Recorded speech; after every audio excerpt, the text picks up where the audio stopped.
Hello guys, chemistry in everyday life chapter का ये first video lecture है और आज की इस वीडियो में हम सबसे पहले इस चैप्टर का इंट्रोडक्शन डिस्कस करेंगे। उसके बाद में ड्रग्स और ड्रग्स का क्लासिफिकेशन डिस्कस करेंगे। ड्रग्स के क्लासिफिकेशन की अगर हम बात करें तो ड्रग्स का क्लासिफिकेशन डिफरेंट बेसिस पे किया जा सकता है, जैसे फार्माकोलॉजिकल इफेक्ट के बेसिस पे, ड्रग एक्शन के बेसिस पे, केमिकल स्ट्रक्चर के बेसिस पे या फिर मॉलिक्यूलर टारगेट के बेसिस पे।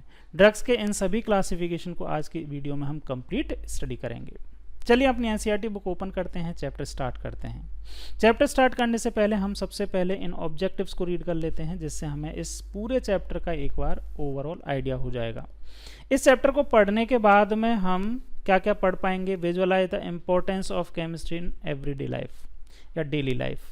डेली लाइफ में जो केमिस्ट्री की इंपॉर्टेंस है उसको हम समझ पाएंगे। सबसे पहले इंट्रोडक्शन में हम ये इंपॉर्टेंस के बारे में ही डिस्कस करेंगे।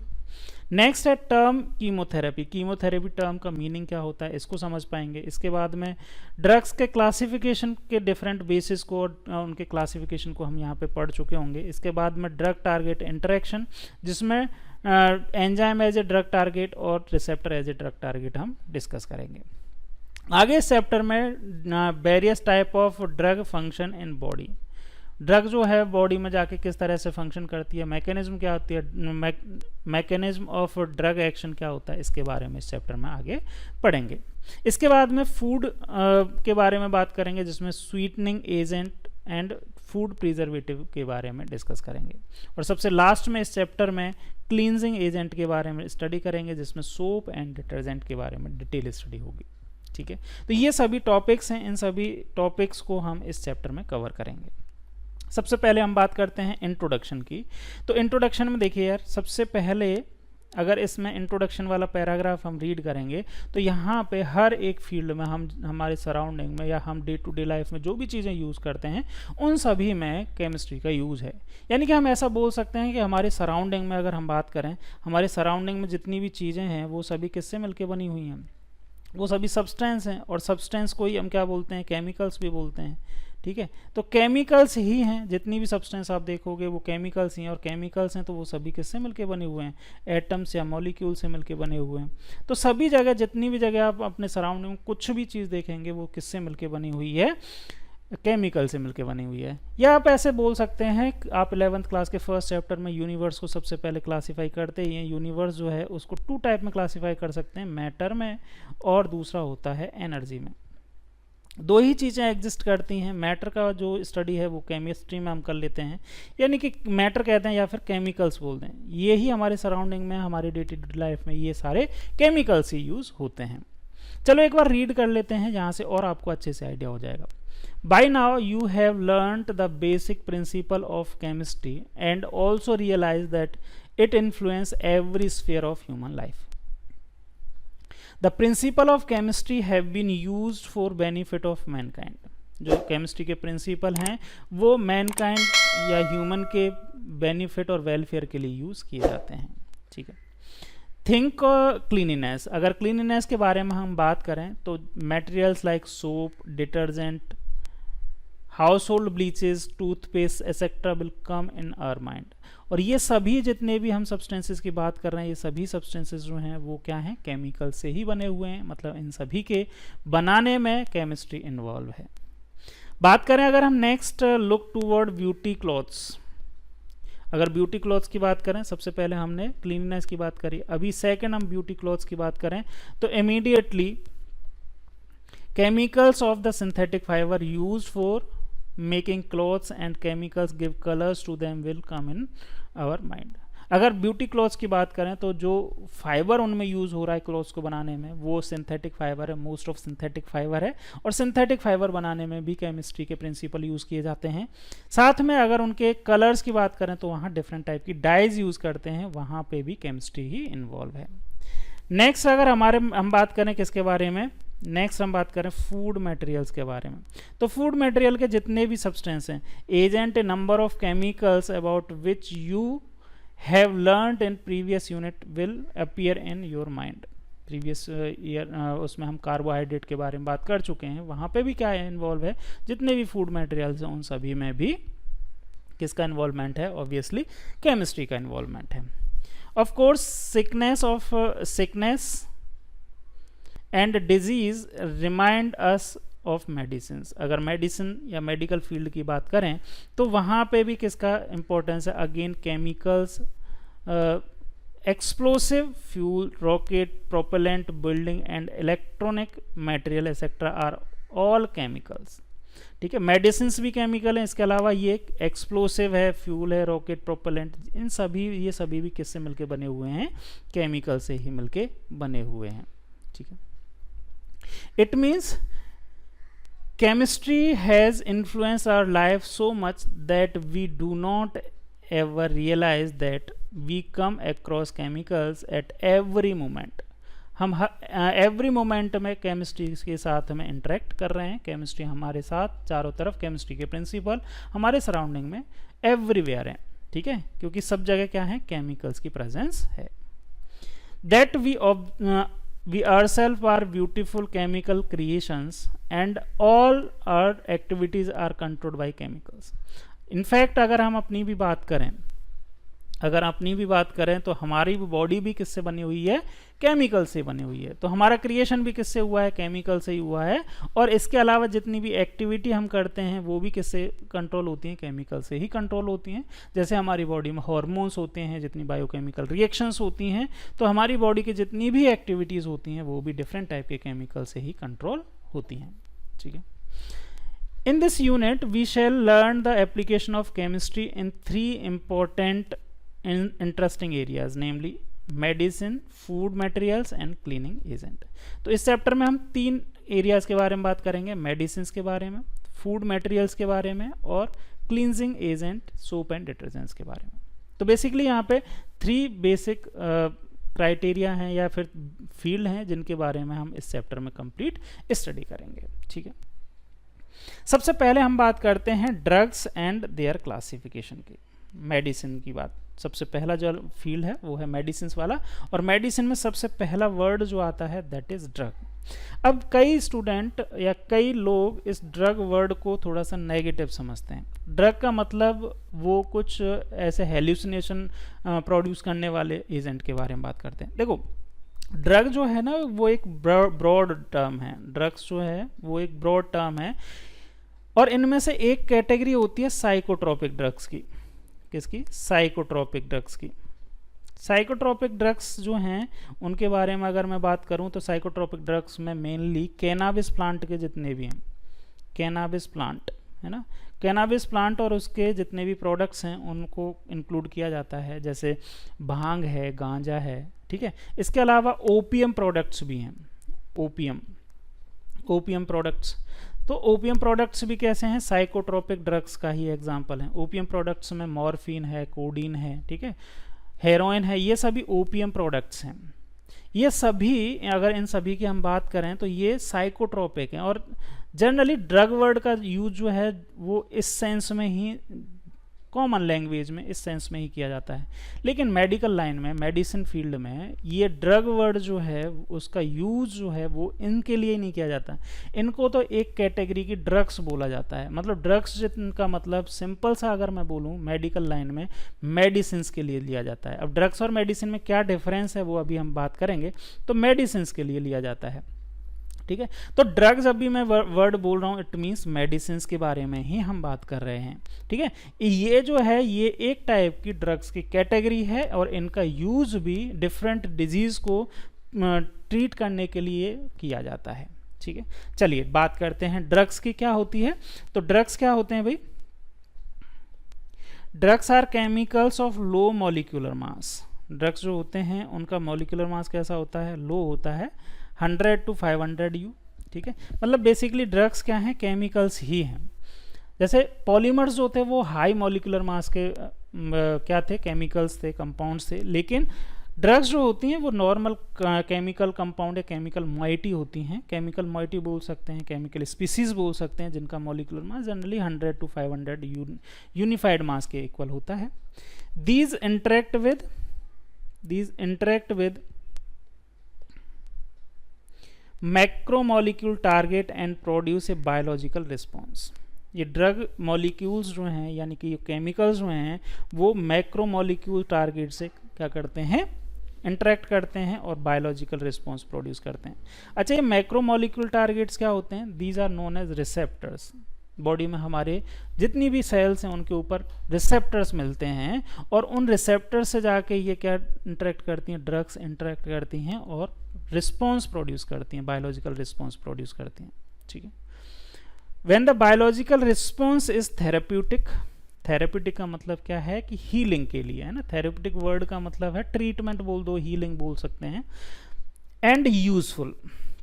अगर ये बायोलॉजिकल रिस्पॉन्स जब ड्रग और ये ड्रग किसके साथ में इंटरेक्ट कर रही है? मैक्रोमोलिक्यूल, जिसको हम रिसेप्टर भी बोलते हैं, आगे चल के इस चीज़ को और डिटेल में बात करेंगे। तो अगर वो रिस्पॉन्स जो है वो कैसा है? थेरेप्यूटिक है और यूजफुल है। These chemicals are called medicines. अगर हार्मफुल है तब तो एज ए मेडिसिन या एज ए ड्रग यूज ही नहीं करेंगे उस केमिकल को। लेकिन अगर कोई ड्रग, इसको थोड़ा सा मैं ऐसे समझाऊं यहाँ पे, अगर कोई ड्रग है, ये ड्रग है और वो मैक्रोमोलिक्यूल है ना, मैक्रोमोलिक्यूल टारगेट, इसको रिसेप्टर भी हम बोल सकते हैं, रिसेप्टर, है ना। अगर वो किसी रिसेप्टर के पास में, और ये रिसेप्टर मिलते कहाँ हैं? सेल्स के ऊपर मिलते हैं ना। तो अगर कोई ड्रग या केमिकल जो है वो इस रिसेप्टर या मैक्रोमोलिक्यूल टारगेट से इंटरेक्ट करके एक बायोलॉजिकल रिस्पॉन्स प्रोड्यूस करती है, और ये बायोलॉजिकल रिस्पॉन्स जो है वो थेरेप्यूटिक है। थेरेप्यूटिक का मतलब बेनिफिशियल है, ट्रीटमेंट कर पाए या हीलिंग कर पा रहा है। तो ऐसे ड्रग मॉलिक्यूल्स को हम क्या बोलते हैं? मॉलिक्यूल्स को मेडिसिन्स भी बोलते हैं। क्या बोलते हैं? मेडिसिन्स भी बोलते हैं। मेडिसिन्स जो होती हैं वो उनका बेसिकली 3 यूजेस होते हैं। डायग्नोसिस पर्पस के लिए यूज़ किया जाता है, प्रिवेंशन पर्पस के लिए, और एक थर्ड है ट्रीटमेंट पर्पस के लिए यूज़ किया जाते हैं। तो मेडिसिन 3 पर्पस के लिए यूज़ किए जाते हैं। ठीक है, डायग्नोसिस का मतलब किसी भी डिजीज़ को डायग्नोस करने के लिए, आइडेंटिफाई करने के लिए। प्रिवेंशन उसको अगर डिजीज़ होने से रोकने के लिए ही, प्रिवेंशन के लिए भी यूज़ किए जा सकते हैं। जैसे कई सारे विटामिन्स जो होते हैं वो कोई डिजीज़ ना हो पर्टिकुलर उनकी डेफिशिएंसी से, उसके लिए यूज़ किए जाते हैं। या अदर भी बहुत सारी और भी केमिकल हैं जो एज ए प्रिवेंशन के लिए यूज़ किए जाते हैं। और सबसे लास्ट और मोस्ट इंपॉर्टेंट जो होता है वो मेडिसिन, अगर किसी को कोई डिजीज़ हो गई है तो उसके ट्रीटमेंट के लिए यूज़ किए जाते हैं। क्लियर? चलिए आगे बात करते हैं। मैंने बताया यहाँ पे आर यूज्ड एंड, यहाँ पे मैं यहाँ तक हम रीड कर चुके थे, एक बार और रीड कर लेते हैं। When biological response is therapeutic and useful, these chemical are called medicines and are used in diagnosis, prevention and treatment of disease.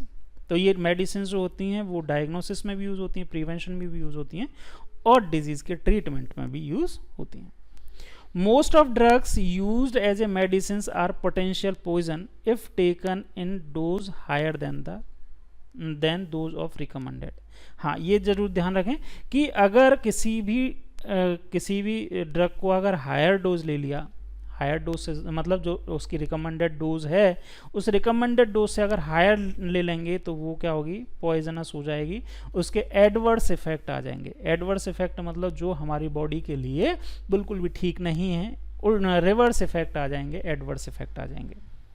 ठीक है, एडवर्स इफेक्ट और साइड इफेक्ट में थोड़ा सा डिफरेंस होता है। साइड इफेक्ट मतलब कोई हमने लिया, कोई मेडिसिन ली और उसके साइड में कोई और इफेक्ट आ गया, वो बेनिफिशियल भी हो सकता है, हार्मफुल भी हो सकता है।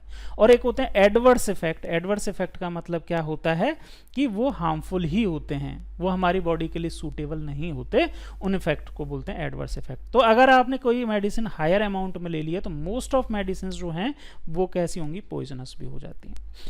Use of chemicals for therapeutic effect is called as chemotherapy. Yes, chemotherapy का सिंपल सा मतलब क्या है कि केमिकल्स जो हैं, केमिकल्स के थ्रू ट्रीटमेंट करना, उसको भी बोलते हैं कीमोथेरेपी। ठीक है, तो केमिकल्स, कौन से केमिकल्स की बात कर रहे हैं यहाँ पे? ड्रग केमिकल्स की बात कर रहे हैं। तो ड्रग केमिकल के थ्रू किसी भी डिजीज़ को, है ना, किसी भी डिजीज़ का थेरेप्यूटिक ट्रीटमेंट करना, उसको ही हम क्या बोल देंगे? कीमोथेरेपी। कीमो मीन्स केमिकल और थेरेपी मतलब ट्रीटमेंट। ठीक है, तो थेरेपी मतलब ड्रग केमिकल्स का यूज़ करके किसी भी डिजीज़ का treatment is known as chemotherapy. Okay, तो ये हमने ड्रग्स के बारे में बात किया। अब हम ड्रग्स के क्लासिफिकेशन के बारे में बात करते हैं कि क्लासिफिकेशन ऑफ ड्रग्स।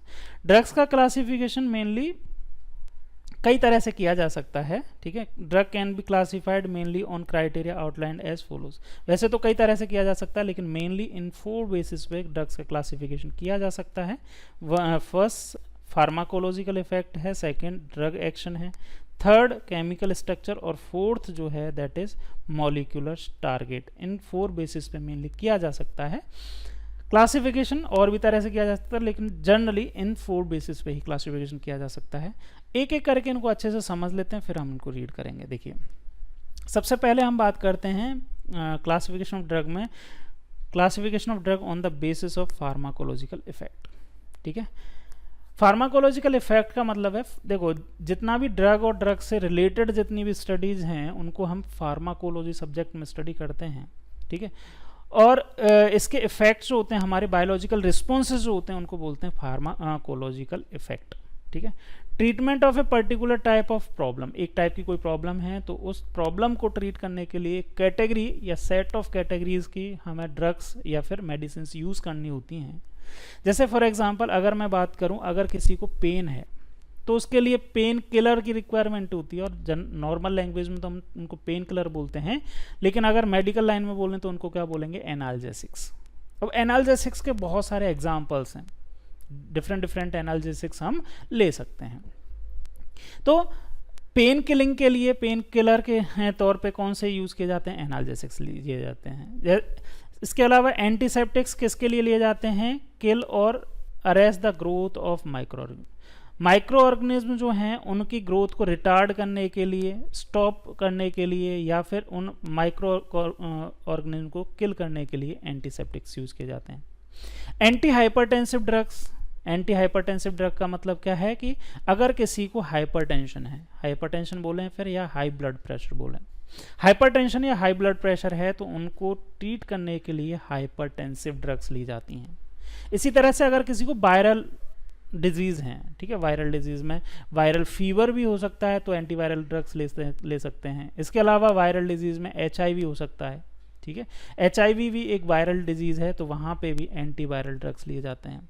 किसी को मलेरिया हो गया तो वहाँ एंटी मलेरियल ड्रग्स बोल सकते हैं। तो एक ब्रॉड क्लासिफिकेशन है कि फार्माकोलॉजिकल इफेक्ट किस तरह का है, उसके बेसिस पे उस पर्टिकुलर टाइप की ड्रग ली जाती है। फर्स्ट टाइप का क्लासिफिकेशन। सेकंड टाइप का क्लासिफिकेशन की अगर हम बात करें तो on the basis of drug action, drug action के बेसिस पे की जाती है। Action of a drug on a particular biochemical process, एक ड्रग या एक केमिकल जो होता है या एक मेडिसिन जो है वो एक पर्टिकुलर बायोकेमिकल रिएक्शन या प्रोसेस को क्या करती है, अफेक्ट कर सकती है। इसीलिए उसको ऑल्टर करने के लिए, चेंज करने के लिए, स्टॉप करने के लिए पर्टिकुलर टाइप का क्या लिया जाता है, एक ड्रग यूज़ की जा सकती है। जैसे फॉर एग्जांपल अगर मैं बात करूं एंटाहिस्टामिन्स, एंटाहिस्टामिन्स का यूज़ कब ये किया जाता है, inhibit the action of histamine.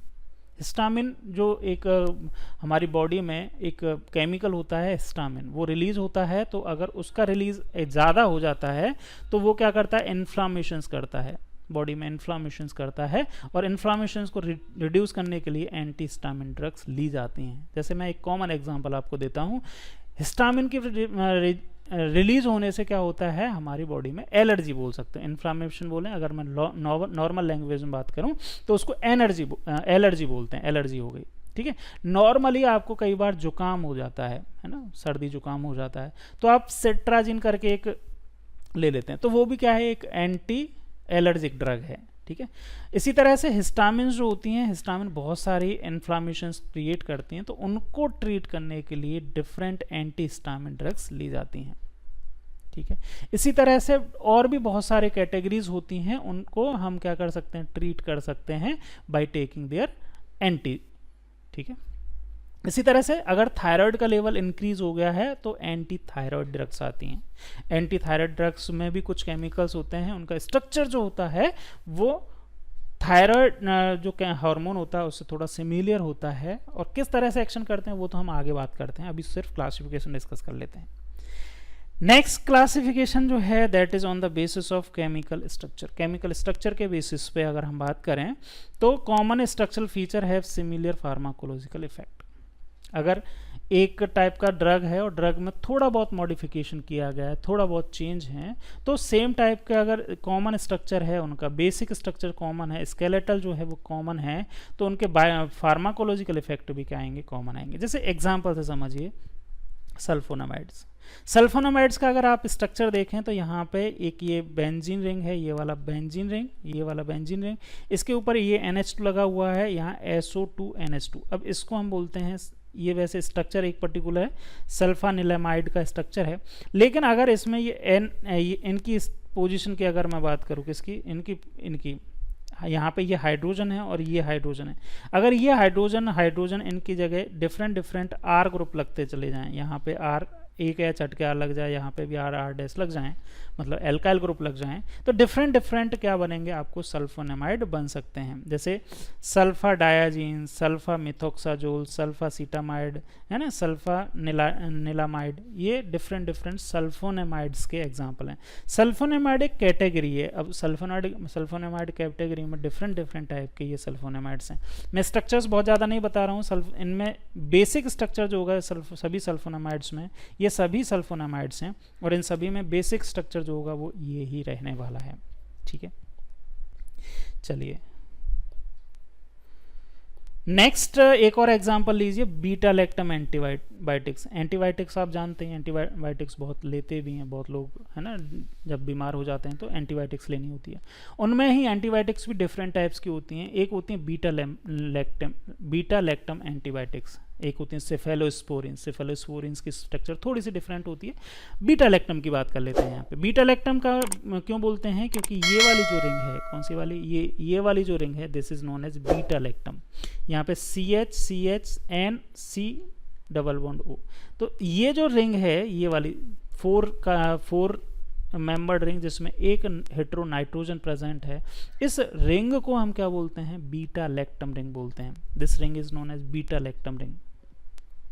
और इस समय अगर इसकी स्ट्रक्चर की बात करें तो ये बीटा लैक्टम रिंग जिसमें और साथ में ये एक 5 मेंबर्ड हेटेरोसाइक्लिक रिंग और प्रेजेंट होती है, तो इसको हम, इस पूरी स्ट्रक्चर को हम बोलते हैं beta lactam ring antibiotics.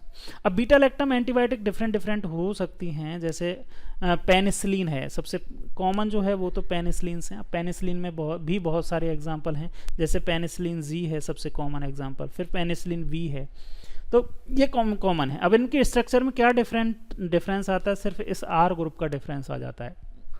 Penicillin G, penicillin V, इन सभी में ये R चेंज होता है।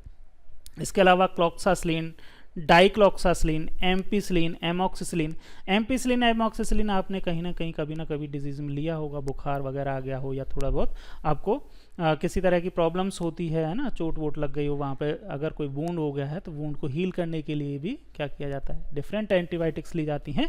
तो ये कॉमन एंटीबायोटिक्स हैं, एमोक्सिसिलिन, एम्पिसिलिन, ये आपने ली होंगी, क्लॉक्सासिलिन, है ना। तो ये डिफरेंट एंटीबायोटिक्स हैं, लेकिन इन सभी एंटीबायोटिक्स की अगर हम बात करें तो इनका कॉमन स्ट्रक्चर जो है, कॉमन स्ट्रक्चर में ये पूरा का पूरा स्ट्रक्चर कॉमन रहेगा, सिर्फ और सिर्फ ये R ग्रुप चेंज होगा।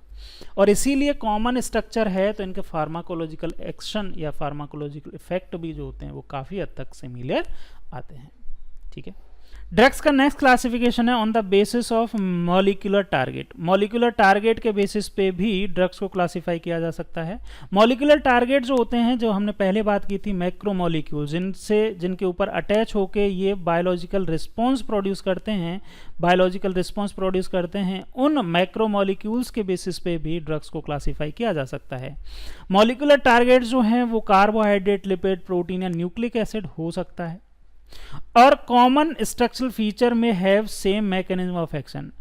अगर इस मॉलिक्यूलर टारगेट है उसका अगर स्ट्रक्चरल फीचर सेम है तो मैकेनिज्म भी सेम होगी। ठीक है, ये मैक्रोमोलिक्यूल या टारगेट्स जो हैं वो 4 टाइप के हो सकते हैं जिनसे ड्रग एक्शन करके बायोलॉजिकल रिस्पॉन्स देती है। सबसे पहला होता है enzyme.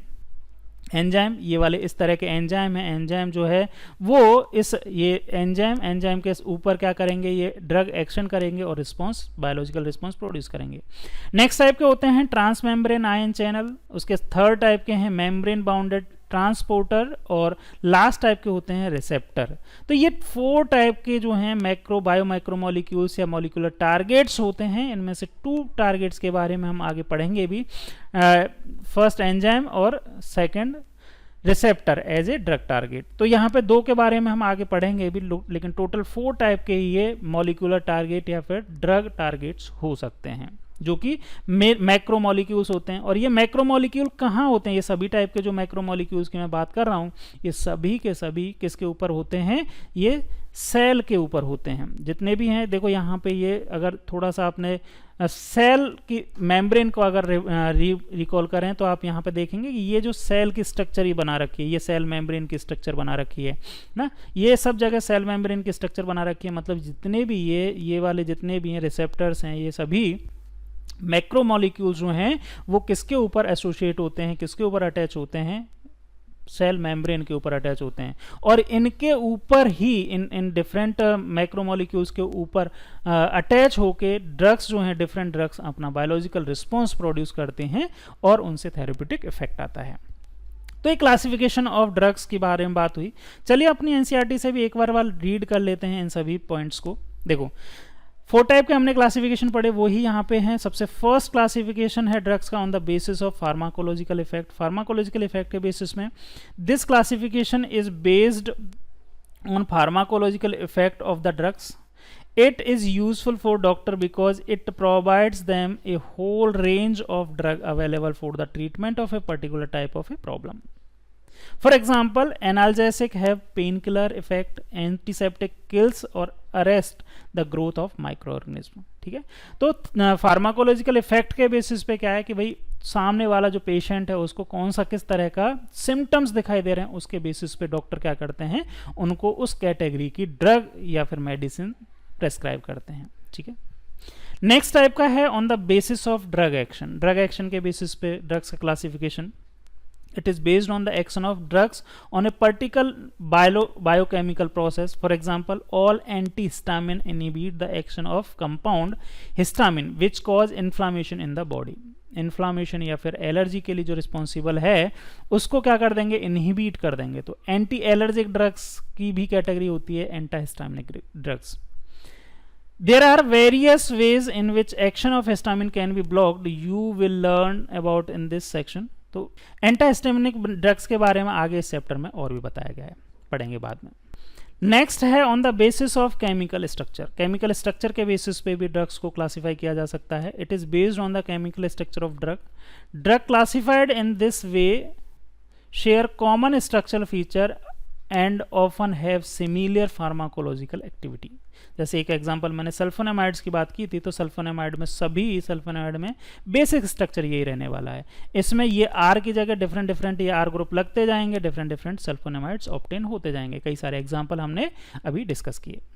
For example sulphonamide have the common structural feature given below. इस तरह का कॉमन स्ट्रक्चर होता है सल्फोनेमाइड का। हमने बीटा लैक्टम एंटीबायोटिक्स के बारे में भी बात किया। इसी तरह से और भी जितने भी बहुत सारे एंटीबायोटिक्स और होते हैं, ठीक है, जिनका स्ट्रक्चर जो होता है वो कॉमन होता है। और लास्ट टाइप का क्लासिफिकेशन है on the basis of molecular target. Molecular target के बेसिस पे drugs usually interact with biomolecule such as carbohydrate, lipid, proteins and nucleic acid. These are called target molecules. इनको ही हम क्या बोलते हैं, टारगेट मॉलिक्यूल बोलते हैं। और drug proteins and drug targets, इन्हीं को हम टारगेट मॉलिक्यूल्स या फिर ड्रग टारगेट बोलते हैं। और ड्रग टारगेट मैंने आपको बताया 4 टाइप के हो सकते हैं। Drug possessing some common structural feature may have the same mechanism of action on target.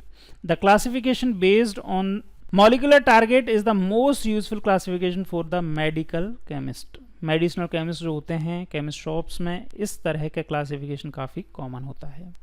ठीक है, तो ये हमारा कंप्लीट हुआ ड्रग और ड्रग क्लासिफिकेशन के बारे में। आज के लिए हम इतना ही रखते हैं, मिलते हैं नेक्स्ट लेक्चर में ड्रग टारगेट इंटरेक्शन के साथ। Thank you.